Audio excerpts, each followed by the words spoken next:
That was actually not a very nice introduction. There you go. That was rather mean. Normally women talk to me or talk about me meanly after they've seen me perform. And I know if some of you are wondering whether that was a sex joke, please let me put your mind at rest. Yes, it was.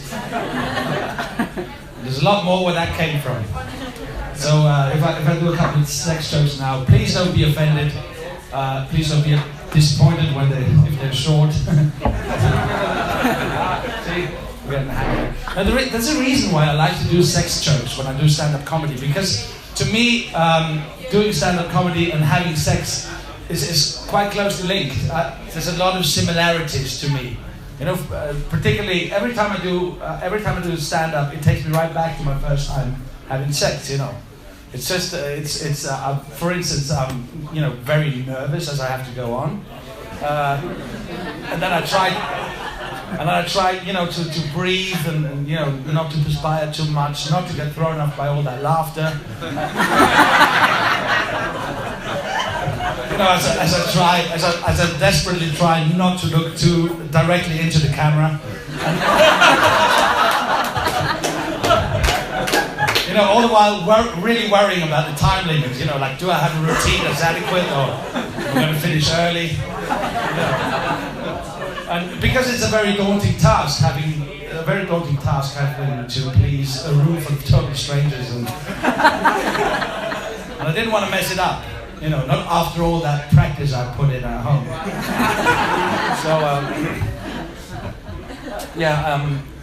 So there's some similarities. I mean, everybody has a different approach to sex. For some it involves candles and soft music. For some others, I don't know, a fiberglass tube, a rodent, and a safe word. For some others, just the good old van and some candy. And, but I found that I'm kind of done with sex. I've just had it. I don't want to do it anymore. It's just too stressful. And people tell me, like, you can't be serious. Come on, sex is such a great thing. There's the chase, the excitement as you get it, and then the exhilaration when you're at it, and then sort of that pain, that longing, longing for the next time. And I'm thinking, yeah, well, you're pretty much describing my coke habit. So. And also I found that in a relationship, sex gets rather odd. Sex in a relationship, to me, it always seems like working in an office. Like at first you're really sort of the eager beaver, no pun intended.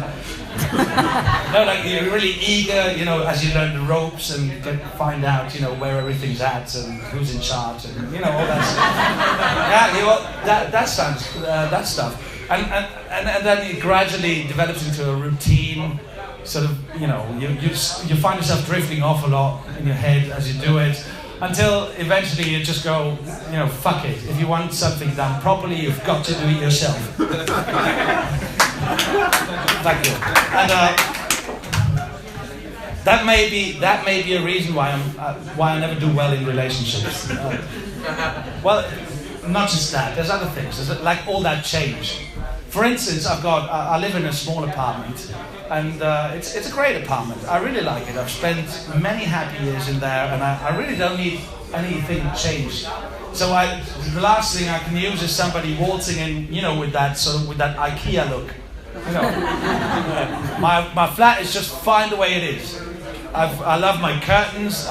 I'm very convinced matching curtains, that's way overrated.